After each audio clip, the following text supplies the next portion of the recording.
Hello friends, দেখো আমি আজকে হান্ডি মাটন বানাবো। তার জন্য আমি এখানে নিয়ে নিয়েছি 1 কিলো মাটন আর একটা মাটির পাত্র নিয়ে নিয়েছি। আর এখানে কেটে কিছু পেঁয়াজ, কোয়া রসুন, কিছু কাঁচা লঙ্কা চেরা, হলুদ, লঙ্কার গুঁড়ো, আদা রসুন পেস্ট, জিরের গুঁড়ো, টক দই। তারপরে আমি এটাকে একটু সর্ষের তেল দেব, কাশ্মীরি লঙ্কার গুঁড়ো, সব কিছু দিয়ে এটাকে আমি ভালো করে একটু স্বাদ অনুসারে লবণ দিয়েছি। এবার সব কিছু দিয়ে ভালো করে এটাকে মেখে নেব। মেখে নিয়ে এটাকে ম্যারিনেশন করে নেব ভালো করে। আগে এগুলোকে মেখে চটকে নিয়ে সুন্দর করে নেব। তারপরে আমি এইগুলো দেখো কত সুন্দর করে মাখা হচ্ছে। এটা সেন্টটা যা বেরোচ্ছে না, দুর্দান্ত সেন্ট বেরোচ্ছে। মানে এখনই মনে হচ্ছে একটু খেয়ে ফেলি এমন মনে হচ্ছে।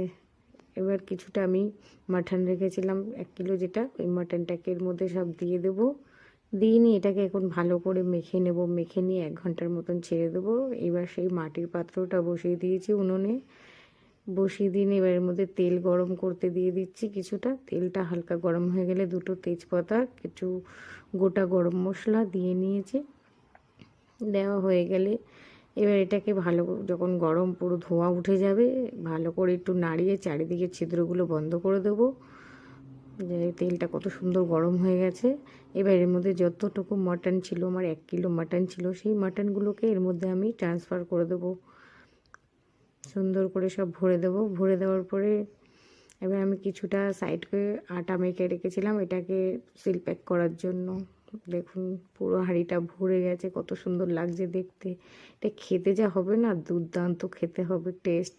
একবার খেয়ে দেখবেন হান্ডি মাটন, মাটির হাঁড়িতে মাটন।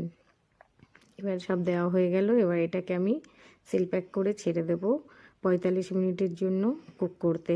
45 মিনিট পরে বের করে দেখাবো আপনাদেরকে। দেখুন কত সুন্দর বের করে দেখাচ্ছি। দেখুন কি সুন্দর দুর্দান্ত কালার এসছে।